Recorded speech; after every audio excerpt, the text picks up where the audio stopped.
tukwaniriza ku There is Still Hope channel y'essuubi. Akomena abali ku mputo gwa There is Still Hope, abali ku There is Still Hope 2, abali ku Testimony TV ne Tish, abali kubanga ate mutugoberera nakusomeza 26 omwezi gwa 8 2025 gwa mwaka olunaku lwa 2 mwebali nnyo byonna gy'osinzira okubanga otulabira kama tukwebaza n'akaseera kano omwoyo omutukuvu leka gy'atusomesa Kristo Yesu omwana Katonda omwana tusabidde amen.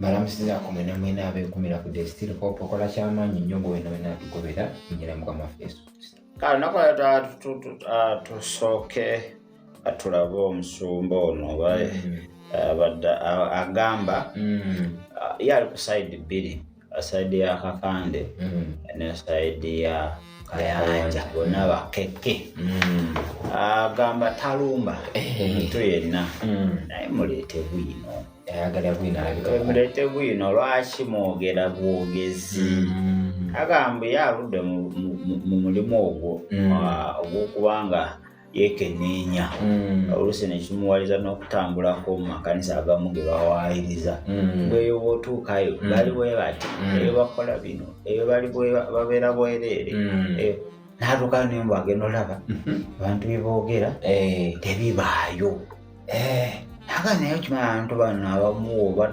towetuukidde ku ground ate abo bye boogera bifu byennyini nagamba kakati Kakande mugamba simanyi waliyo emisoda anyakola wati mbuye yatuukayo teyabirabako talabayo kyalabayo naga ne bamanya abantu abamu aboogera baba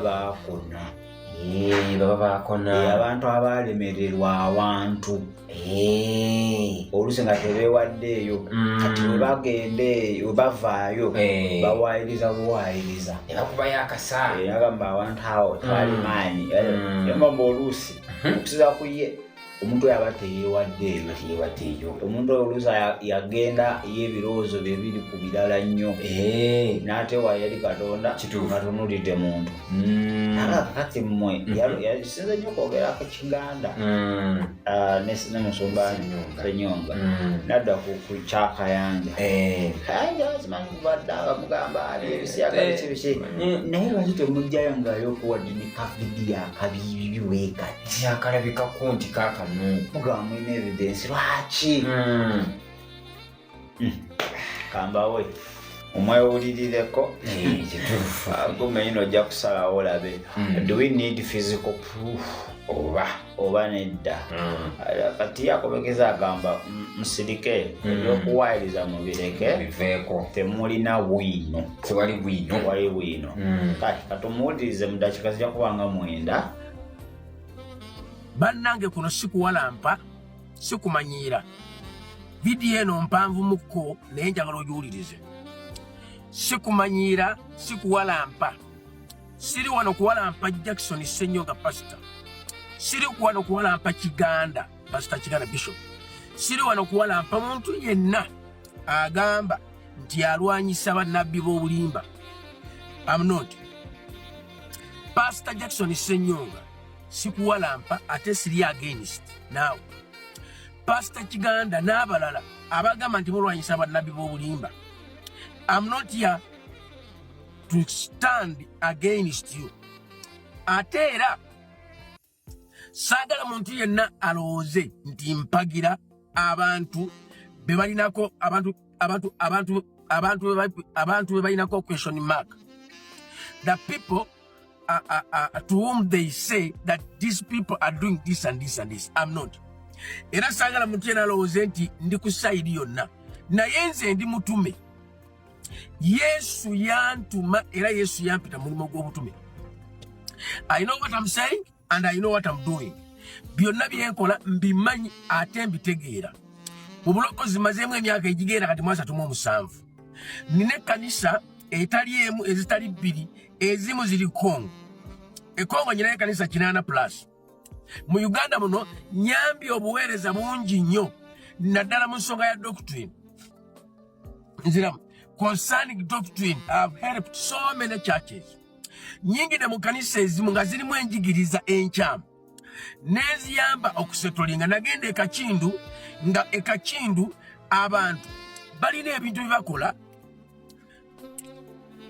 in doctrine ng'olaba there is something mixed in something. Nensomesa ngeze makanisa mayitirivu obungi nagendeyo wansaidize kacyange eyo ekyotereyo ng'ekanisa erimu nabbi naye nabbi naye nga yeefudde omucungwa. Nensomesa ngenze mu bifo eby'enjawulo naliko ewa Bosco alisaidize ebugolobi awo. Ngenze mu bifo bingi nga ngenda neetegereza era nga nsomesa kye bayita doctrine. Era nali ntandise ogenda mu basajja abo bonna abasumba ne batandika okunnumbagana Katongole naye yakoze bwati. Nagenda ewabizaayo nga sigeze kufuuka munnabizaayo naye nga njagala kulaba kituufu ddala kiki bizaayo byakola ki byakola ng'oggyeko abantu bye boogere ebweru. Tosobola kufunda ddala kifaananyi kituufu okutuusa nga abantu bano bagenzeemu n'olabya ddala biki bakola.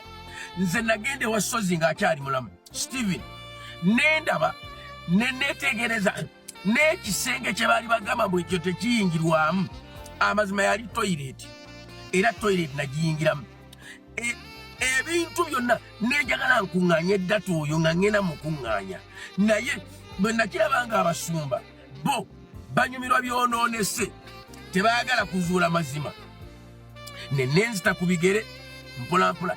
Kati tosobola kubeera mutume ate n'omala gakkiriza buli kintu. Oyina okwekiriza mininga ne weetegereza bulungi buli kintu kyonna yina kyogenda okwogera. Nze nabagambye wano mu vidiyo yange yasoose ne bagamba nti ekisobola okuba omuntu yenna ne kimusuula ku ttaka bakiyita bujulizi obukwatikako. Mwerabidde omukyala Yesu bwe yasisinkana mu kitabo ekya Yokaana essula ey'okuna. Omukyala Yesu bwe yasisinkana ku luzzi abantu abajja naye ng'amaze okubagamba ebigambo byonna bye yabagamba baamugamba tetukkiriza kubanga otugambe naye tukkiriza kubanga naffe tulabiddeko. Nabagambye muleete vidiyo basajja mmwe baweereza ba Mukama eraga eyoleka ebintu bye mwogerako nziramu. Ekitutwala e Yerusaalemi e Isirayiri kwe kukakasa obukakafu bwa Yesu nti yazuukira ne tulaba ebifo byonna bye boogerako. Yesu yagamba abayigirizwa be mu kitabo kya Matayo essula 17 olunyiriri 21 okkiira wansi baamugamba nti Mukama waffe ffe kiki ekitulobedde ogoba dayimooni eyo? Yesu n'abagamba nti okukkiriza kwammwe kutono. N'agattako n'ebirala nti ekyengeri eno tekisobola kuvaawo nakusaba kwokka wabula olw'okusaba n'okusiiba. Naye njagala ngende kagambo okukkiriza kamwe kutono. Okukkiriza kuva mu ki? Okukkiriza kuva mu kuwulira. N'okuwulira ki? N'okuwulira ekigambo kya Katonda. Kakati Bayibuli egamba eri mu Yakobo nti omuntu taweebwa butuukirivu lwa kukkiriza bukkiriza kyokka wabula n'olw'ebikolwa. N'alyoka afundikiranga nti bwe kityo okukkiriza okutaliiko bikolwa kuba kufu. Bw'okkiriza leeta n'ekikolwa. Bw'oleeta ekintu leeta n'ekitambulirako. Okiwulira ssebo? Tojja bugambi kutugamba kukkiriza bukkiriza ebintu ebyetaaga obuliwo tubikkirize nga tebiriiko kikolwa. Ebyetaaga ekikolwa kikolwa. Ebyetaaga okukkiriza kukkiriza. Nga bonaga nzikiriza Katonda simulabangako. Eyo department ya kukkiriza okutaliiko kikolwa. Naye bw'obanga oyogera ku kintu ekyetagisaako ekikolwa ekyetagisaako the right of thing, muganda wange ojja guluba. Era mbagamba nti abasajja bano bonna babalemeddewo from day one. Temulina kye mwayongeddeko. Lwaki temulina kye mwayongeddeko? Reason being nti muwulira bavuddeyo temulabangako. Kankiddemu muwulira abantu abavudde wakakande abalemeddwayo. Nziramu abalemeddwayo, abalemeddwa Makabayi, abalemeddwa Wagundi, abalemeddwa bemuwuliriza, abalemeddwa abagezaako ne bigaana. Era ng'omuntu obasobola okuva ewo nga biganye n'agenda awalala n'akwogerako ebikyamu. Naye temulina bukakafu bwabyo. Temulina. Bw'obanga Jackson olina obukakafu bw'ebyo buleete. Bw'obanga Pastor Kigana Bishop olina obukakafu bw'ebyo buleete. Bw'oba tolina bukakafu ogenda kusigala ng'oyogera bya ppa. Nziramu. Okukkiriza okutaliiko bikolwa kuba kufu. Naye ate ejjukira Bayibuli eyogera ku kukkiriza kubayita okukkiriza nga tolabyeko. Okwo kwa kigambo kya Katonda. Naye bw'obanga oyogera ku muntu ng'omulumiriza ebintu byakoze olina kuleeta bujulizi. Nziramu nga mmaliriza.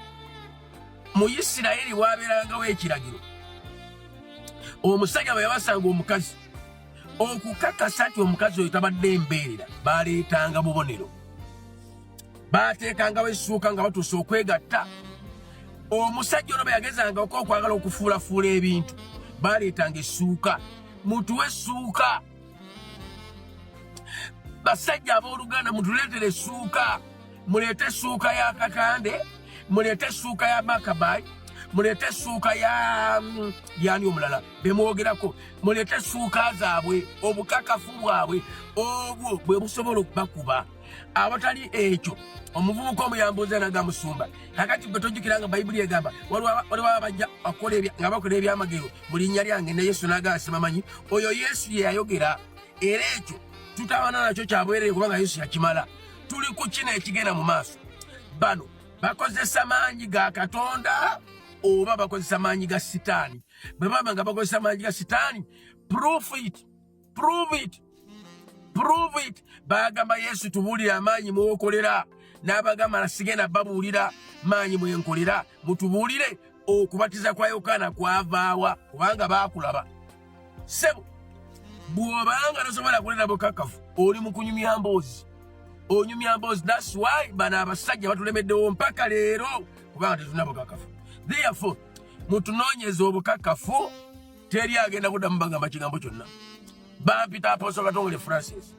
Kale obusumba oyo oba musumba oba aposo ndowooza omuwulidde ekituufu. Ebigambo bwe baga obirowoozaako ki? Kyayogera kituufu nti omuntu abanga alina ensonga ku muntu aleete physical evidence. Agikube mu bantu agambe oyo akola waati obujulizi buubuno. Okitegeera era ate olusijja mu sayidi emu kyongerera ddala ate okudamejinga omubiri gwa Kristo. Oyinza okuba nga babulina naye nga ate we banaabuta kinaalabika kitya. Kulabika bubi nnyo. Kitegedde kisigira ddala ekifaananyi ekikyamu kitattanira ddala erinnya lya Kristo bwe baba nga bakola ki nga babulina. Naye ate baba tebabulina era propaganda naye ate nayatta. Byonna byebimu. So kati ekituufu kyendaba bwe bagamba nti akola kino aba akikola yenenye. Then n'agamba nti oli kino waba nga si kituufu ng'alimba ayisaawo bibye naye yenenye. Kakati bonna benenye. That's the right way. No, mu babiri kube ategeera nti ali ku kifu alimba. Bwe bagambye nti oli kino ng'okimanyi oli ekyo muli weekube mu mutima. Gambe naye ku lw'omubiri gwa Kristo bane bakole ki? Bansaasire. Oyinza obutajja publicly kuba kati abantu bo manya maneneneneko ekituufu. Oyinza obutajja mu media kubanga ate ojja mu media naga bannayizi badde nkola kino mu nsonyiwe ate baba bagenda kufuula luyimba bagenda kusabulira ddala ate wejjuse. Kituufu. So omwoyo mutukuvu akulungamye oddeyo mu mutima gwo weekube gambe kino kankiveemu. Kama ayogedde emirundi mingi kitadde kakati ate naawe akiyimba ekiba nga si kituufu naye weekube mu mutima ogambe naye nfaaki sajja gwenyononedde erinnya nfaaki omubiri gwa Kristo ogwonoona nti nfuna ki? Kiki kyenfuna? Nfuna ki? Kituufu. okite naawe okoleki okivemu that's the best solution. Ebyo naye ganza leeta evidence simanyi gikube wali byoyo bijja kwonoonera ddala omubiri gwa Kristo bijja kati ngaffe kanisa that's not how we handle issues kituufu kati tubanga wali ekkooti y'ensi yesaba eta physical evidence tulabe eta obutambi eta amaloboozi eta kinowaayo naye kati naffe tudda ku eyo system tuba tuvudde mu mwoyo nga tuli mu mubiri kituufu kaleekera nti era kyongedde okukosa ekkanisa nti kanisa yeyawuddemu kituufu ndi ttiimu eno ndi ttiimu eri kati ne tulaga nti Kristo is divided wate tuli Katonda omukati ate endiga ze zisalwa ezo zikola losi bo bayinza obutakola losi nga bo bannyini entalo naye kakati zino endiga mu kifo kyoziwa emmere ennamu okitegedde nazina okuwagira ate katuuti bazisaba buwagizi eri olutalo mpagire empangula omusajja oyo tumuteeke ku ttaka okitegedde so endiga tezifunamu era tusaba abannaye naye byalinga ebyasirika obuno naye akomyawo naye omusala kukyali mu kooti kukyali mu kooti oli abavubuka abakolaki abakwatibwa akulweza ensonga naye loogo yabeera emyaka n'emyaka so wabituufu asi bituufu era tetulina ffe kye tufunamu nyonga ekkanisa sematalo buli omu okudda ku lubimbi lwe n'atandika okuba nga alima otandika okulingiriza mu sepiki ya munno biki byafumba oyinza okusiriza ebibyo oyinza obutakola nga wosaanidde kukola ebinayo bwe mwalina okuyitibwako nayinza okuyita okukolokota abalala nga bwe mulimu nakuyita kukolokota abalala so Katonda ayinza okuba nga yamuyitira ekyo kati tusobola kuba nga ate tumugamba lwaki okolawo otya ayinza okuba nga it is his call naye affe tusaba unity eri abasumba tewali kirala ate nzitimu gundi ndi timu gundi tebigasa we need unity awali nono naye akutta ekyennyanja n'agattako omusonso akutte kayanya n'agattako kakandi ndabya ddala naye ali ku byoto ndabwono kakandi naye akazaalibwa mumanyi akati simanyiwo anyway ndowooza buli omu waali walabira enjuba n'omwezi ng'egyo elevo gy'oliko mu nsi y'omwoyo wete ojja obitegeera so webiba bikususseeko genda mu maaso ga Katonda naye tokkiriza muntu kutegeerera ku issue yonna otherwise ojja kutomezebwa kale tugenda kuba nga ate twetololamuko katono wetukomawo tugenda kuba nga ate tukomawo n'ekitundu kyaffe kigenda kubeera ate kyakubiri.